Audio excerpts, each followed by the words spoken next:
Hey parents, it's Pastor Chris. I'm here with a quick update for you on what's going on in our youth ministry. First thing I wanted to start off with is that we were given an announcement by our district leadership this last weekend that regrettably said that they're going to be canceling all district events through Labor Day. That means through the summer.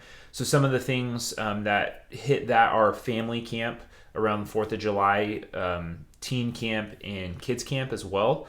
And so this is something that is really regrettable, but we're definitely standing alongside the decision of our district leadership and recognizing that through these times, a lot of things are uncertain and we're just not sure whether we're going to be able to gather during that time.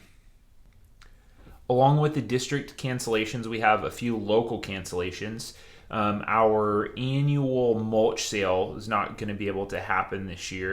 We're also not able to have our excursion.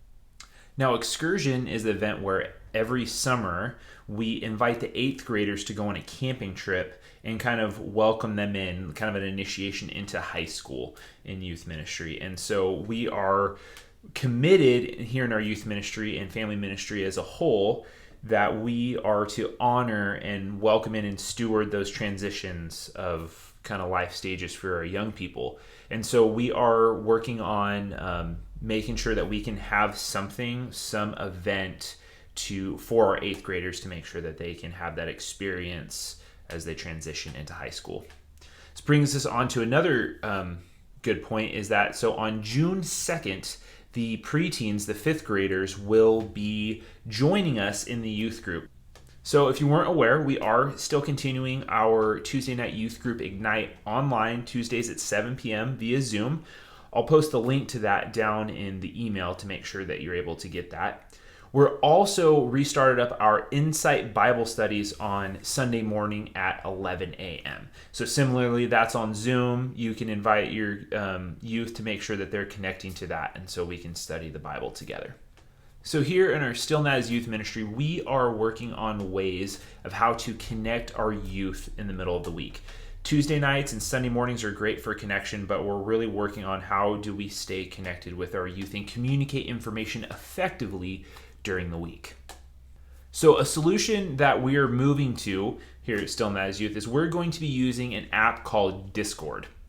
Discord is a free communication app that allows us to have a place to gather and communicate midweek without the constant bombardment of social media advertising and endless scrolling.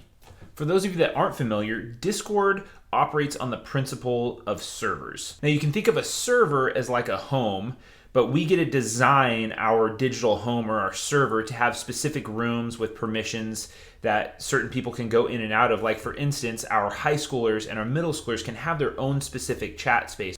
One of the advantages of being able to use this app is that whenever someone logs in, when someone is logged into the server, it allows me to communicate directly to them and putting a notification directly on the main screen of their phone. And also for anyone who is concerned about having too many notifications coming to your phone, it does have the ability to where you can mute specific rooms and tailor your own notification preferences. Some of the main purposes that we're going to be using the Discord app for are communication of important information, reminders about events, and this is including posting links for sign up and registration forms, links to the Zoom chat for our various midweek meetings. And probably the most important element about Discord is that this is going to be a unified social media platform where any of our youth, whether they have a cell phone or don't, have a safe place to come and gather. And digital safety is an important consideration for us. On Discord, there's no personal profile with pictures or location information that other people can search and find. And in fact, the Discord server itself can't be searched for and found. You actually have to receive an invitation in order to be a part of it. And as families, we still need to be using good and healthy social media practices. The internet is an integral part of life and society today, especially as we're distanced. But the internet is not a completely safe place. So make sure you are talking with your youth about their social media practices and have them give you a tour of their digital life, what's going on their phone or in their computer, their smart devices. Having no accountability on internet access is a recipe for temptation and ultimately heartache.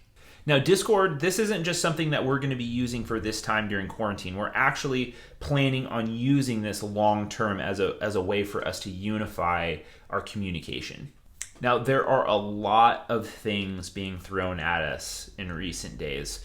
We've had to adapt to new ways of communication, new ways of connection, and the amount of new digital apps and communication platforms is potentially overwhelming. You may be feeling overwhelmed or falling behind in the parenting department, but I want to encourage you to remember that you are not doing it alone. At the very end of Matthew's gospel, Jesus has a message for all his disciples. He said, "And surely I will be with you until the very end of the age." Now, that promise he made to us was not put on pause during this time of quarantine. Remember that Jesus is for you and he is with you on this journey of parenting. Also, please know that myself and our entire pastoral staff is praying alongside you through this season. Now, if you have any questions about anything going on in our youth ministry, or perhaps you just need someone to kind of help you and navigate through some of these digital or technology shifts, I would be more than happy to do that. So you can reach out to me at pastorchris@stillnaz.com.